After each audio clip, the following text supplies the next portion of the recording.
This is Karen with newclevelandradio.net, and it's time for Avoid the Maze.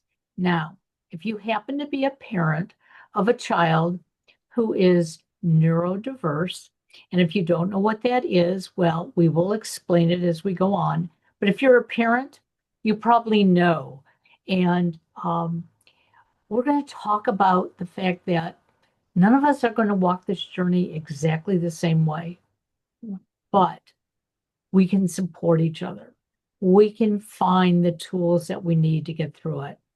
My guest is Melissa Schulz. And Melissa, if I hadn't met you on Podmatch, I'd be missing out on a lot because one of the things I'm realizing is that there aren't enough people out there who are supporting the parents. We have doctors who are treating our kids. And as parents, we either choose to go along with the treatment or we pull our kid out and we go someplace else. The reality of it is, this is still a new science, so to speak. So tell us a little bit about your background, how you got involved, and how you're helping others. Yeah, well, thank you so much for having me. I'm so excited to, I'm glad we got to connect and I'm really Yep. happy to be here today. Um, so I started working with like kids with behavior challenges when I turned 18.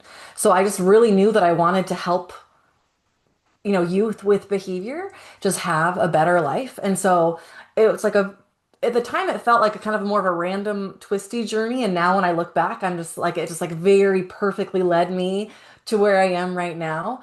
But I started working in like group homes for kids that had been abused. I worked in residential treatment facilities. I worked in a shelter for teenage prostitutes. So worked in a lot of like intense places with kids with very severe challenges. And so now I joke because I'm like, whatever's happening in your house, I promise I have seen that and like much worse. Like you're not going to surprise me. Like there's never any judgment from me. But kind of through that process, I started working in school settings and got my master's degree in counseling. I became a board certified behavior analyst, which is like an international certification in like how to help and improve human behavior, like for all humans, adults and kids. But I use it with, well, I use it with all humans too, but I say I just use it with kids. Um, and yeah, I opened up my own business about 12 years ago that provided like in-home behavioral health services for that one was for specifically for kids with autism. It was through insurance. And I really loved that for a long time. But then it just became more limiting with the insurance, rules. I really kind of through that journey, I identified a big gap between like what insurance, what's medically necessary and what families actually need to thrive. And a big part of that is exactly what you mentioned at the beginning is the support for the parents. It was like treatment for the kids, but then, I would maybe get to spend an hour with a parent once a month and I would maybe hand them this like, document, 12-page document explaining exactly what to do for their kid that was like honestly the perfect plan, but like no parent can sit down and understand a 12-page, mumbo jumbo document. And they often didn't have the capacity or the support to make all of those changes on their own. And so during that time of that business, I also had three kids myself, and two of my own kids ended up being neurodiverse. And so that's also been like a big part of my journey in creating the coaching programs that I now do, where it's really filling that gap between what parents actually need and then what maybe other good systems of people trying their best, but kind of broken systems, what they're able to provide. Like that's right where I come in. And so I love my kind of crazy journal professionally and personally because it's really given me such like deep and wide experience in this area, personally and professionally, in Sure. knowing exactly what these families need and what actually works. It's interesting. My son was born in 1990, but Mhm. he was diagnosed in 1996. Uh-huh. So he had this very normal upbringing, Yeah. very personable young kid. And what led to his diagnosis was during the first fire drill in first grade, Uh-huh. um, the sound of the alarm upset him and he crawled underneath his desk and he Mhm. wouldn't leave the room. Um, Uh-huh. And of course, they were terrified, what if this were real fire? Right. Yeah. Um, so they sort of grabbed him, took him out, crying, kicking, and Oh, screaming. uh-huh.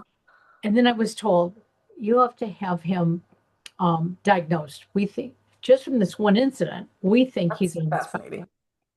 Well, to tell a parent that after your child has been so normal, um, After not, one bad day yeah, with a 6-year-old, but yeah. as it turned out, we realized that he did have this Hmm. aversion to loud noises. Hmm. Um, and he did get diagnosed, and uh, but there was no real support out there. Yeah. And so he went to therapy, and Hmm. it basically was ABA therapy. Hmm. And here at 7 years old, he looked at his therapist and said, I'm not a dog. Mm. I'm not going to perform for treats. And we all sat there stunned, like, Uh-huh. boy, you picked up on this very quickly. Uh-huh. And he started telling us what he needed. Yeah. However, the therapist at the time just, she didn't have the tools for that. Uh-huh. And so we pulled him out of therapy because I Uh-huh. figured my insurance wasn't covering it either. You got to understand. Uh-huh.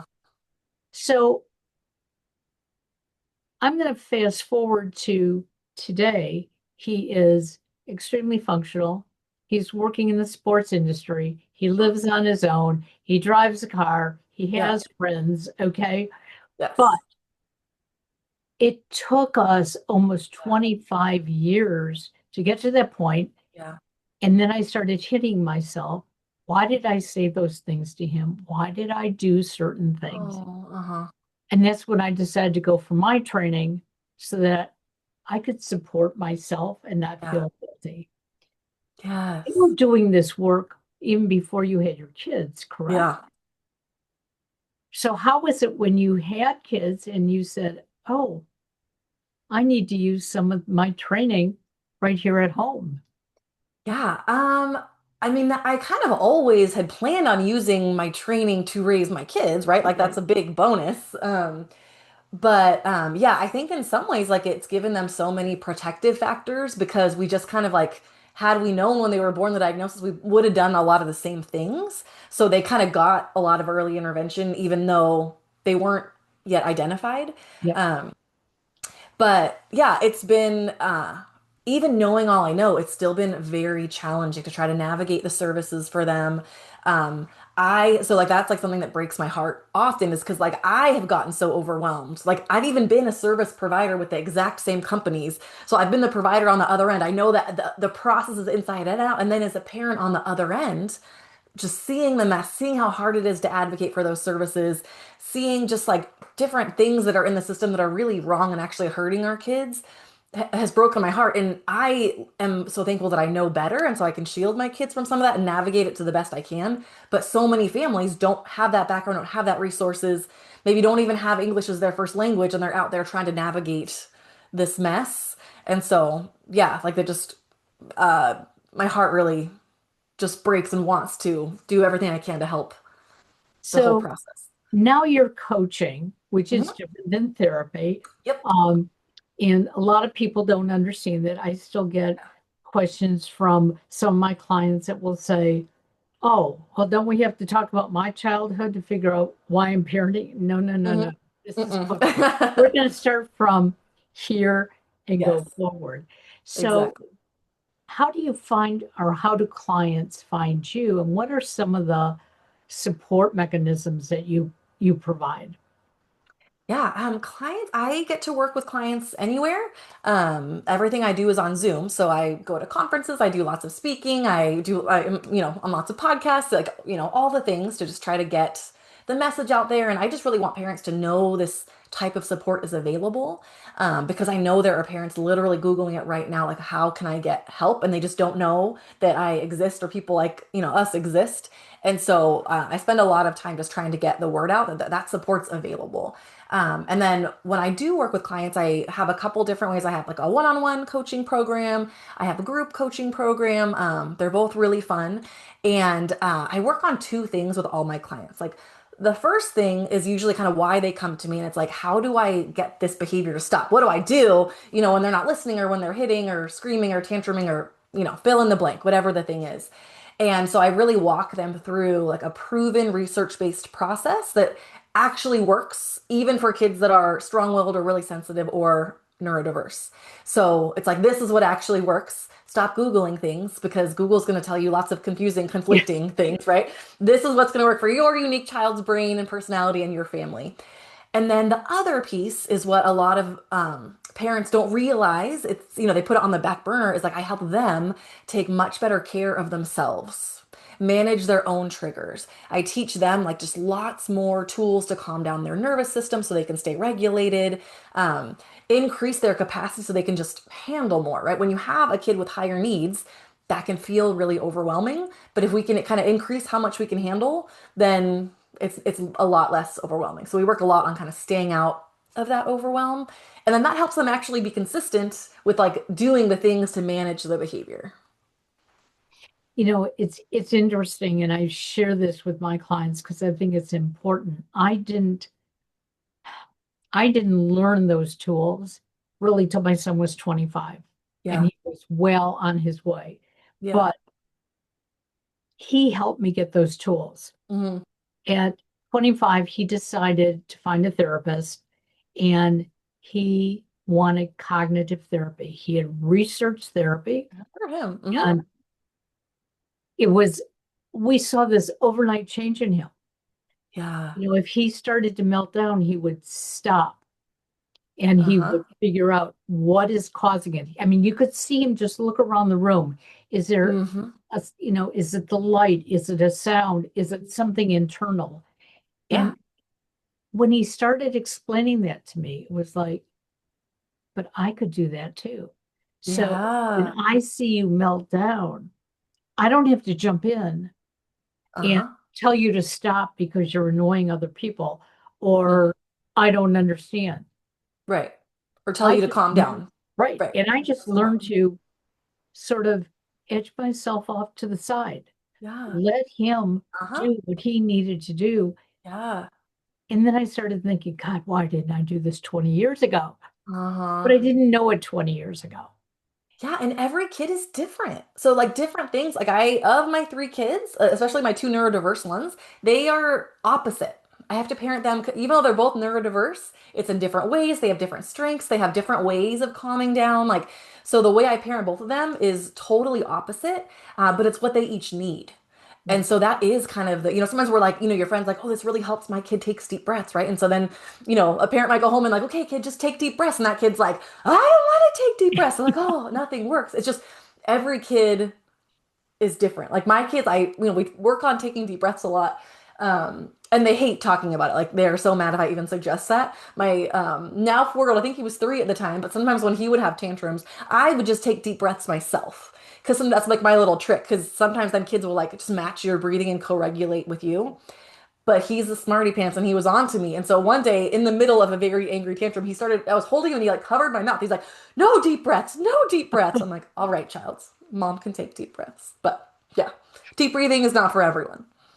Well, and it's interesting because when I get very hyper, it's Hmm. very difficult for me to do deep breathing. And so I used to Yes. say that to him, God, take a deep Yeah. breath. But he would see that I couldn't. And his Right. comment always was, well, if you're not, why should I? And then that would escalate even more. Yeah. Right. But what I think parents need to know is we are going to make mistakes and Yes. it's okay. Let's learn from those mistakes. Yes. And I agree with you. Googling, you know, temper tantrums, um, what a neurodiverse child goes through when they're having their meltdown Hmm. is not a temper tantrum. Yeah. There Yes. is something that is causing it either internally or externally. Yes. And, when we started figuring out that my son could not go to an amusement park Hmm. because of the noise, and that's before kids started wearing Hmm. headsets. I have Um, those all over my house. We have you those know, everywhere. we just went out and bought earmuffs, Yeah. okay? And to him, even if it didn't take the sound down, he knew that's what it was supposed to do. Yeah. So psychologically, he could handle the noise. Yeah. He felt more Um, protected. exactly. Hmm. Um, what are some of the tricks that you've used? I should not say tricks, tools that you've used with your kids that now are tools that you're sharing with your clients? Yeah. It is like I'm gonna give you some, but I like want to start by like it is tricky because things that work for my kids won't necessarily work for Sure. your kids or your listeners' kids. And so each of my kids has like different things. So yeah, one of my kids, so I think the first thing really is like to deeply understand like why your kid is doing that thing. Like that's what whenever my kids are doing, they do all sorts of things. My kids are definitely not perfect. And whenever whatever behavior is driving me crazy, I really like take a step back and I try to figure out what they're trying to communicate with that. Like what's their perspective? Like I assume what they're doing makes perfect sense to them, even if it's, very irrational to me. And I would sit down and I try to think about their perspective and then like how can I like help teach them maybe the skills that they're missing to handle it a little bit better. So one example is my oldest. He just kind of views a part of his neurodiversity is like he views himself on the same level as adults, and he's currently 11. So he's been doing this for most of his life, and so that is challenging. And a lot of adults are very offended by that, view it as disrespectful. Maybe will come at him in a more like disciplinary way, like "Don't talk to me like that. That's rude," which then like there's fireworks. But like once I realized, I'm like, he's not actually most of the time it's not actually trying to be rude or disrespectful. He just literally, like I said, like thinks we're all kind of the same. Has not yet learned how do I speak differently to people of different ages. Sure. And so we worked on that a lot. And now when he does say something that sounds kind of rude, I can just be like, "Oh, hey, that sounded a little bit rude." And he'll be like, "Oh, I'm sorry." And he'll immediately just like correct himself into a more appropriate. And then after doing that for a while, now I rarely have to even correct it. So like approaching it more as understanding and the why and kind of what's the best way to approach that versus like, "Stop it, don't do that, that's rude." That would not teach him anything and that would just be really triggering for him. Exactly. Exactly.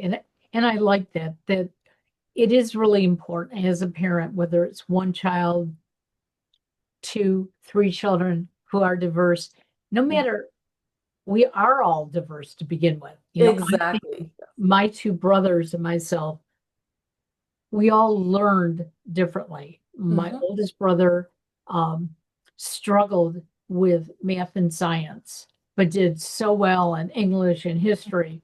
And I would hear my parents, now there's an 8-year difference between us, but I would hear my parents almost angry with him. If you do so well in these classes, why are you not doing well in Hmm. those classes? To the point that when he graduated high school, he ended up going to a junior college when Hmm. all of his friends went away to university. And Uh-huh. he felt like he was the dummy. As it Ugh, turns out, he ended up with a master's and a doctorate. So he good wasn't for a dummy, him. but there were Yeah. certain things that were difficult for Yeah. him. And by Yeah. him going to the junior college, Hmm. he got that little extra help he needed and was like, oh, now I know how to do these It things. all clicks. Yeah. My middle brother could do everything and anything. Uh-huh. And funny, none of us were ever jealous of him, but we were just so proud. Look what he can do. Yeah.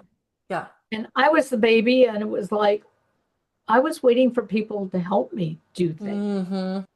So I can't imagine what it was like for my parents, with Hmm. all three of us being so different. Yeah. Um, we all ended up getting our degrees, doing things that we like to do, and we prospered. Yeah. And I think parents need to start looking at their kids as individuals Hmm. when it's difficult Yep. and to get the resources. Yeah. Now, when you were doing therapy, um, you probably had more access to other therapies that you could refer Hmm. individuals to. Hmm. Um, and I know they've changed since my son was little. He's now Hmm. 35 years old. So, um, but is ABA still a very active therapy today, or are we seeing differences? So ABA in general is like we use that term like we kind of use it incorrectly. Right. ABA is just stands for Applied Behavior Analysis, which is like a big umbrella of different research-based interventions to study human behavior. That's basically what my certification is in. Um, but when it was newer, like it has a kind of a messy history because it was a lot more like maybe similar to training animals when it first came out, which is not how we want to treat humans. And so there is a lot of good ABA out there now. It's much more trauma informed. There's a lot more like naturalistic approaches. Um, and it really like there's a lot of different types of ABA that are better fits for different kids. So like already by describing, I think the type of ABA they were doing that never works the really high functioning kid ever. I can just like when you describe that scene, I can like picture it, and I'm like was like laughing so much inside. So but there are other approaches under that umbrella that are that do work really, really well for kids that are higher functioning. So it definitely is out there. It's come a long way, but it does have kind of like a messy past. And like anything, so there's a lot of people that do it well, and then there's some people that don't. Now, schools are going through funding issues. Uh-huh. As they go through funding issues, some of the um, things that were available to my son in the 90s are no longer available. Yeah. Um, and some of our kids need more support. They Mhm. need an aid that maybe doesn't hover over them, but is there to ensure that they're doing what they're Mhm. supposed to do. Um, Special classrooms as well, because integrating our kids is extremely important Mhm. because they're all going to grow up into adulthood. So Yeah. Together. we need to keep them together to some degree. Yes. Um, are there anything that you can tell parents if they don't have those services in their school, what maybe they can do on the outside to help their children? Yeah, that's a good question. And it's like it is tricky because it like varies state by state. There's lots of different like, the IEP is a national, like federal protected thing, but then every state handles it different, and then even every district handles things differently. Um, but like in general, I would like when you have a child that is having any kind of learning issues or behavioral issues, like you are going to have to do hard work to advocate for them. And it's not a job that you wanted or signed up for necessarily, but you were voluntold to do it, and like here you are. And so it can be very empowering. I've had lots of great experiences working. My kids are go to public school and are getting all they need, and we've had lots of good experiences, but it does require a lot of advocating. And I always try to be like so thankful and appreciative for all the great things that all the school's doing for my kids. But then I'm also like the first one to notice if something's missing or advocate for something. And so it's hard for me to advocate even with, I used to work at a school and run all the IEPs. So I've sat like in multiple seats at this IEP table, and now I'm the parent, and it's still even hard for me. So I think like there's usually a lot of local resources for working with your school for IEP management. There's general things that you can help, ask. I wish I could say more, but I don't, No, I don't know all the no, different states. right. But I view it as a partnership, and like advocating with lots of gratitude for what they're doing because teachers have a really hard job. It's just that's another broken system with lots of people. Most people working in schools are really trying their best and they're there to help, but they have limited budget and lots of kids and they're trying to do all of this. So yeah, I kind of see all the sides.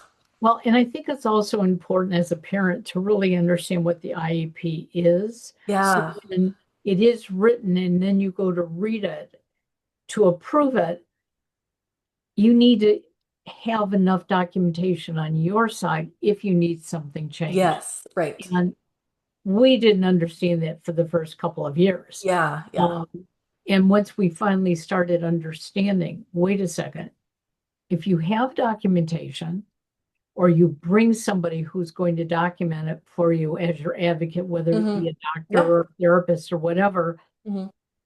you can probably get what you need for your child, or they will at least refer you to those resources. Yeah. And one of the great things that we found, um, they said that my son needed better eye-hand coordination. And Uh-huh. he loved baseball and he loved video games. Uh-huh. Video games, eye-hand coordination was perfect. Uh-huh. When he went to write something Yeah. or go to read something from a distance, not that he needed glasses, he didn't Uh-huh. know how to turn his head It and was like the process. Yeah. Okay. exactly. So we got him into baseball lessons, which Yeah. actually got covered by our state. And he Yes, that's took them awesome. for 5 years. He learned how to dialogue, he learned how to focus, and he was loving it. He was going Yeah. to playing a game, but he was learning the skill. Yes.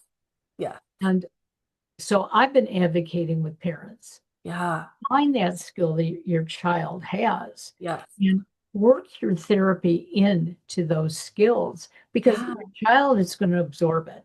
Yes.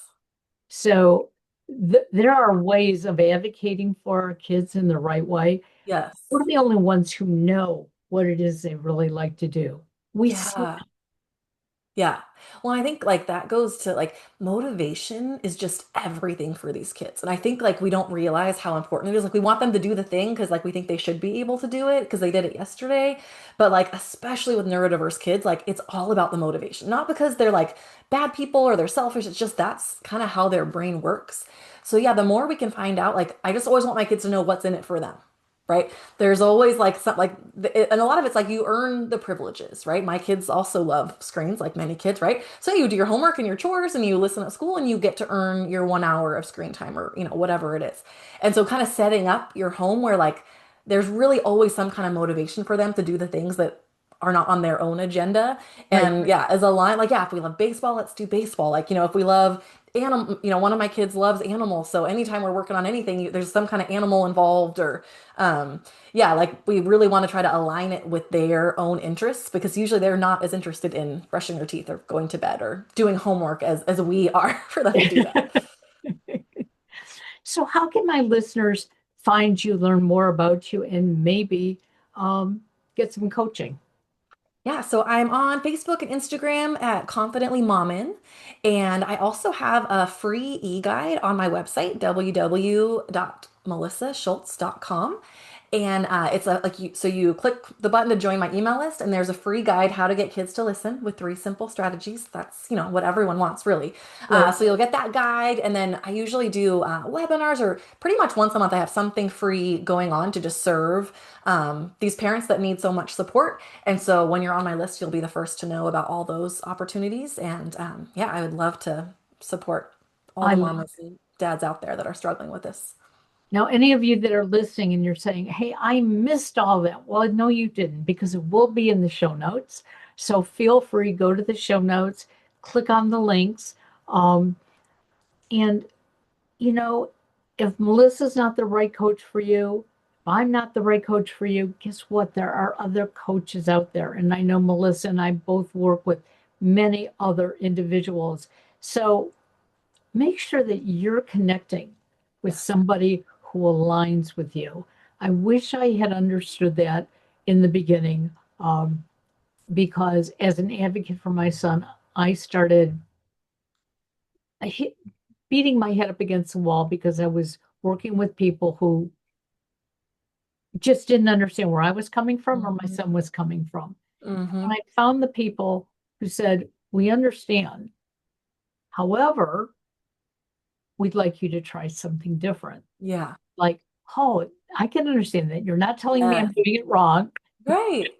You're sort of aligning me. And I love that. Yeah. So there are a lot of us out there who really care, and nobody has to take this journey alone.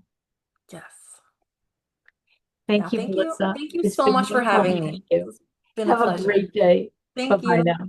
Bye.